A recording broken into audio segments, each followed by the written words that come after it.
आप अगर पढ़े हो या नहीं पढ़े हो तो आप एक बार पढ़िएगा उस प्रेस नोटिस को अच्छे से, उसमें बारीकी से इस बात का आप पढ़िएगा, तो जब उसको पढ़िएगा समझ में आएगा कि मतलब कहना क्या चाह रही है आयोग कि वो कहना चाह रहे हैं कि आप लोगों को हम नौकरी नहीं देने जा रहे हैं, हम जेन्युइन बच्चा को सिलेक्शन नहीं देंगे जो 10,000 50 लाख 15 लाख जो भी जैसे। नमस्कार, आप देख रहे हैं एक न्यूज़ 24। मैं मनीष आपके साथ। हम आपको बताते चले कि कुछ ही दिन पहले बिहार दरोगा की मेंस की एग्ज़ाम होती है और खबरें ये निकल के आ रही है कि उस एग्ज़ाम में जो एग्ज़ाम लिया गया था उसका क्वेश्चन पेपर लीक हो गई है। स्टूडेंट जो अभ्यर्थी हैं उन्होंने शिकायत लेकर के बीपीएससी आयोग में भी गए हैं, ईओआई जो आयोग है वहाँ भी गए हैं, और जो अभ्यर्थी हैं उनसे ही हम बात करने का प्रयास करेंगे कि आखिर ये कारण क्यों रहा। पेपर लीक की आप लोग बात कर रहे हैं जी, रियली में ऐसा हुआ है? हाँ बिल्कुल हुआ है पेपर लीक। अभी पेपर लीक हुआ है तो हम लोगों ने अभी ईओयू को विज्ञापन सौंपा है। इससे पहले भी विज्ञापन सौंपा था, अभी फिर सौंपा है और ईओयू ने एक्सेप्ट किया है। और हम लोग का एक ही मांग है कि एसआईटी टीम का गठन हो और इस पे सरकार एक्शन ले। हमारे माननीय मुख्यमंत्री श्री सम्राट चौधरी जी इस पे एक्शन ले, चूँकि ये बृहद पैमाने पे आउट हुआ है, लेकिन आयोग का कहना है बृहद पैमाने पे आउट नहीं हुआ है। हम आयोग से एक ही मतलब कि मांग कर रहे हैं कि इस एग्ज़ाम को तुरंत कैंसिल करें और पुनः एग्ज़ाम ले और एक साफ़ सुथरा एग्ज़ाम ले। क्योंकि ये पेपर लीक मतलब कि एक धांधली जो है ना, बहुत ये है, हम लोग फ्रस्ट्रेट हो चुके हैं और हम लोग ये चाहते हैं कि एक अच्छा एग्ज़ाम ले। मैं खुद इससे पहले भी 1275 में कैंडिडेट रहा और मैं मेरिट आउट हूँ, मेरा भी नंबर आ ही रहा है, लेकिन फिर भी कारण क्या है कि एग्ज़ाम मतलब क्वेश्चन आउट हुआ है, जिसके कारण हम इससे संतुष्ट नहीं हैं और हम पुनः मांग कर रहे हैं आयोग से कि इस एग्ज़ाम को रद्द करें। यानी कि सरकार ये मतलब जो आयोग है वो मानने की तैयार है कि क्वेश्चन लीक हुआ है, लेकिन कितना हुआ है ये नहीं मानने के लिए तैयार। इसका पैरामीटर पता नहीं क्या है कि बृहद पैमाने पर नहीं हुआ है। मतलब बृहद पैमाने क्या मतलब कि सबके हाथों हाथ चला जाता तो बृहद पैमाना होता। अरे भाई आउट हुआ तो कम आउट हुआ, आउट तो आउट हुआ होता है ना। अब आप मतलब यानी कि बिहार में 14 करोड़ जनसंख्या 14 करोड़ के पास जाएगा तभी लीक होगा, तभी लीक होगा। लोगों के पास गया तो नहीं लीक होगा। नहीं, सबके हाथों हाथ जाना चाहिए तभी लीक हुआ। बृहद पैमाना का मतलब यही होता है आयोग की तरफ से। हम लोग तो बृहद पैमाना का मतलब ही जानते हैं कि ये एक जगह आउट हो या चाहे 4 जगह, चूँकि ये डिजिटल इंडिया है। आप नहीं समझ रहे हैं, थोड़ा सा भी यदि आता है तो क्वेश्चन भी आ गया मेरे पास तो एआई का ज़माना है, तुरंत निकाल लेंगे, आंसर निकाल लेंगे, चीट कर लेंगे, या फिर व्हाट्सएप है तुरंत चला जाएगा, सेकंडों नहीं लगेगा कि किसके हाथ में चला जाएगा।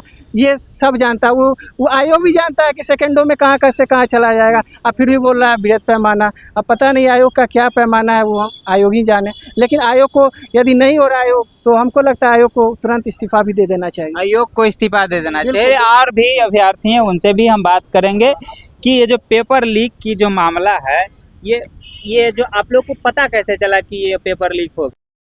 ये क्वेश्चन आप अभी सोशल मीडिया का ज़माना है जी। क्वेश्चन हम लोग जैसे एग्ज़ाम से बाहर निकले उसके कुछ ही मतलब 24 घंटा के बाद निकला था एक पूरा पेपर बुकलेट हम लोगों को अंदर में मिला था।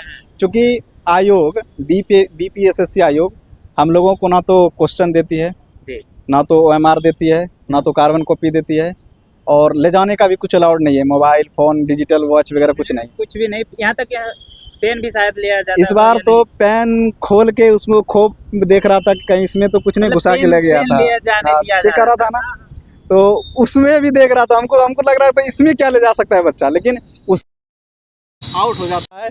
ये दुर्भाग्य बस पूर्ण बिहार का ये स्थिति अभी वर्तमान में ऐसा नहीं होनी चाहिए, लेकिन दुर्भाग्य है बिहार का। क्या किया जाए, हम लोगों के साथ न्याय हो, हम तो यही आयोग से मांग कर रहे हैं और हमारे साथी लोग जितने भी हैं वो लोग भी कर रहे हैं। भले कुछ अभी नहीं आए हो या कुछ ऑनलाइन देख रहे हो, लेकिन सब चाहते हैं कि कैंसिल हो जाए और आयोग को इस पे संज्ञान तुरंत कल के डेट में एक प्रेस नोटिस जारी कर दिया है और उसमें साफ तौर पे मेंशन करते हैं धांधली हुई है, लेकिन बृहद पैमाने पे नहीं हुई है। ये बताइए कहीं से भी जाए। और नीचे एक स्टेप और भी लिखता है लाइन कि जिसका बृहद पैमाने पे हुई है, और इसमें लिखा है कि अगर आपको लगता है कि रिजल्ट नहीं होगा तो आप आगे की तैयारी करें या आगे की किसी और एग्जाम में बैठें। मतलब वो कहना ये चाह रही है कि आपका 1799 नहीं होगा, यानी कि वो अपने गलतियों को मत्थे मर रहे हैं आप लोगों के ऊपर। वो एक्सेप्ट कर रही है, बट वो ये नहीं कर रही है कि हम एग्जाम कैंसिल करेंगे। और उसका ये उस मतलब प्रेस विज्ञापन से ये पता चलता है कि वो कहना चाह रही है कि हम सेटिंग कर रहे हैं, करेंगे और करते रहेंगे। तुम लोगों को जो उखाड़ना है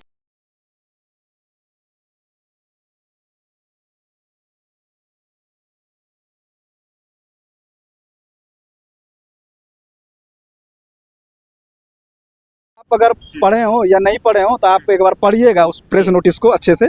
उसमें बारीकी से इस बात का आप पढ़िएगा, तो जब उसको पढ़िएगा समझ में आएगा कि मतलब कहना क्या चाह रही है आयोग कि वो कहना चाह रहे हैं कि आप लोगों को हम नौकरी नहीं देने जा रहे हैं। हम जेन्युइन बच्चा को सिलेक्शन नहीं देंगे जो 10,000 50 लाख 15 लाख जो भी जैसे दरोगा का, हाँ हम उसी को नौकरी देंगे, आप लोगों को नौकरी नहीं देंगे। हम लोग तो क्या कर सकते हैं, हम आप लोगों आपके थ्रू या और किसी के थ्रू हो गया, उन्हीं लोग के थ्रू। यानी कि वो लोग ये कह रहे हैं कि चोरी हुआ है लेकिन हम मान रहे हैं, लेकिन इसका सुधार नहीं करेंगे। एक स्टेप है, चोर कोतवाल को डांटे, वही वाला कहानी है। मतलब चोरी किया है लेकिन एक्सेप्ट नहीं कर रहा कि हम चोर हैं। क्या किया जाए। के द्विवेदी सर को हम लोग निवेदन कर रहे हैं इतना, मतलब 5-6 दिन से जब से एग्जाम हुआ है, 27 मई को एग्जाम हुआ है, हम लोग आज 4 मई है, 4 जून है। डेली कुछ ना कुछ उनके पास विज्ञापन जा रहा है, कुछ ना कुछ लड़के जा रहे हैं, लेकिन उसके बावजूद भी उनको लगता है कि नहीं कैंसिल नहीं करना है। हम एकदम बात है वो नहीं है, हमको लगता है कि AK द्विवेदी सर को लगता है कि अगर हम कैंसिल कर देंगे तो मेरा छवि खराब हो जाएगा। छवि तो खराब है ही है, मतलब एक कैंसिल हो, अभी तक कैंसिल किए नहीं है तो एक बार अचानक कैंसिल कर देंगे तो लगता है कि मेरा और छवि खराब हो जाएगा। छवि खराब होने के चक्कर में हजारों अभ्यर्थियों का भविष्य खराब, वही चाहते हैं वो कि हजारों नहीं लाखों। देखिए एक स्टूडेंट होता है ना, उसके साथ कई परिवार जुड़ा रहता है, ठीक है। अगर मेरा सिलेक्शन होता है, मेरे पीछे 10 लोग जन खड़े हुए हैं, तो उसी तरह अगर आप काउंट करिएगा ना तो लाखों विद्यार्थी और परिवार प्रभावित होते हैं इससे। उनको इस चीज़ का कोई मजा मतलब मलाल नहीं है, उनको सिर्फ अपना अड़ा हुआ है कि हम जो कर रहे हैं बिल्कुल ठीक कर रहे हैं। इतना सारा विद्यार्थी कर रहा है, आपको प्रेस नोटिस आप जारी करते हैं, उसमें से आप मेंशन करते हैं, लेकिन उसके बावजूद भी आप कैंसिल नहीं करते हैं, ये कहीं से भी जायज़ नहीं है। तो सोचना चाहिए आयोग को इस पर क्या और भी अभ्यर्थी हैं, उनसे भी हम बात करेंगे कि आखिर ये जो मैटर है आप लोग क्यों उठा रहे हैं। सरकार आयोग तो कह रही है कि हुआ ही नहीं है। मैटर जो है आप तो देख ही लिए, हमारे साथी लोग बोल ही दिए। मैटर यही है कि क्वेश्चन तो लीक हुआ है और लीक हुआ है अच्छे तरह से हुआ है। हालांकि हर रोज़ हर एक जिला से आ जाता है कि यहाँ से लीक हुआ, यहाँ से लीक हुआ। इस बार BPSC आयोग जो भी है, BPSSC आयोग जो भी वही बोलते हैं कि इसे नहीं बृहद पैमाने पर नहीं हुआ है, छोटे पैमाने पर हुआ है। तो छोटे पैमाने क्या है, मतलब कोई पैमाना सेट किया गया? हाँ कोई पैमाना सेट कर दे, वो भी सिलेबस में जोड़ दे वो भी। और हम ये मेरे साथ ही कुछ लोग गए थे, तो जो भी एविडेंस लेके गए थे तो वो बोले कि ये नहीं, ये ऐसे नहीं होगा और लेके आइए। तो हम यही कहना चाहते कि पढ़ाई के साथ साथ हम लोग को अब पहले जैसे एग्जाम दे के निकले तो सबूत भी जुटाना पड़ जाएगा, तो ऑनलाइन बनना पड़ेगा हम लोग को अब। मतलब दरोगा बनने से पहले हाँ आप पहले ट्रेनिंग लेना पड़ेगा। अब यही है कि वो लोग समझे, स्टूडेंट का दर्द समझे कि पढ़ाई कितना मुश्किल से एक बच्चा करता है, चाहे उसके पीछे कितने परिवार की मेहनत लगी होती है माँ बाप की, और एग्ज़ाम दे के निकले और ये हालत हो तो क्या होता होगा तो एक स्टूडेंट ही जान सकता है। लेकिन नहीं समझते, वही पर तो पढ़ ही के आए होंगे, यहाँ पर आयोग बने हैं लेकिन नहीं समझ रहे हैं। आयोग को क्या कहिएगा? आयोग को तो क्या कहना है, वही है लीक हुआ है कैंसिल करे, फिर से एग्जाम ले अच्छे से, फिर से एग्जाम देने के लिए आप लोग तैयार हैं? काहे नहीं तैयार है। चलिए और भी अभ्यर्थी हैं, उनसे भी हम बात करेंगे। देखिए यहाँ पे हैं, उनसे बात करने के प्रयास करते हैं हम। आप लोग कह रहे हैं कि पेपर लीक हुई है, आयोग कह रही है कि नहीं? नहीं, पेपर तो लीक हुआ है, आयोग तो खुद मान रही है, जो निकाला अपना नो उसमें वो खुद मेंशन किया है कि बड़े स्तर पर नहीं हुआ है, तो मतलब वो मान रही है कि छोटे स्तर पर हुआ है। तो क्यों हुआ है, तो हम लोग का बस इतना ही मांग है कि SIT टीम का गठन किया जाए और इसका अच्छे से जांच कर लिया जाए, उसके बाद जो होगा सो दूध का दूध और पानी का पानी हो जाएगा। मतलब निष्पक्ष जांच होनी चाहिए। निष्पक्ष जांच होनी चाहिए। इसके लिए तैयार हैं स्टूडेंट? हाँ सब तैयार हैं, बाकी हम लोग हमारे दोस्त गए हुए हैं वहाँ पर आर्थिक